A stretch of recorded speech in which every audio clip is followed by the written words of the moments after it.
చూడగానే ఏంటి పట్టు చీరలా అనుకుంటున్నారు కదా, కాదండి. మన దగ్గర ఎప్పుడు రెగ్యులర్గా ఆర్డర్స్గా ఉండే జార్జెట్ శారీస్ అనమాట. వాటిలోనే ఒక మంచి ప్యాటర్న్ తీసుకొచ్చాను. సూపర్ కలర్స్ అసలు ఎంత బాగున్నాయంటే అసలు చూస్తే ఫ్యాబ్రిక్ అసలు వదిలిపెట్టండి, అంత బాగున్నాయి.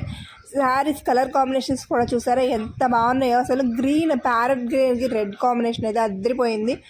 ప్రతి కలర్ అండి, క్రీమ్ కలర్ ఉంది హాఫ్ వైట్, అది బ్లౌజ్ వచ్చి ఇంకా రెడ్ కలర్ శారీ వచ్చింది, అది కూడా చాలా బాగుంది. కలర్ కాంబినేషన్ కట్టుకుంటే అదిరిపోతుందండి. ప్రతి కలర్ కాంబినేషన్ కూడా యూనిక్గా ఉంది. అసలు ఇది కూడా ఎంత బాగుందో చూసారా, చాలా అంటే చాలా బాగుంటుంది. వైట్ కాదండి, హాఫ్ వైట్లో క్రీమ్ షేడ్లో వస్తుంది అనమాట. అస్సలు మిస్ చేసుకోకండి. ఈ సూపర్ కలర్ కాంబినేషన్స్ కట్టుకుంటే మాత్రం అదిరిపోతుంది. శారీ లెంత్ కూడా బాగా ఎక్కువగానే వస్తుంది, అస్సలు మిస్ చేసుకోకండి. అండ్ ప్రైస్ కూడా వెరీ రీజనబుల్. తెలుసు కదా మన దగ్గర అన్నీ కూడా బడ్జెట్ రేంజ్లో ఉన్నాయి. అండ్ ప్రైస్ వచ్చేసి 1050 రూపీస్. అస్సలు మిస్ చేసుకోకండి, మంచి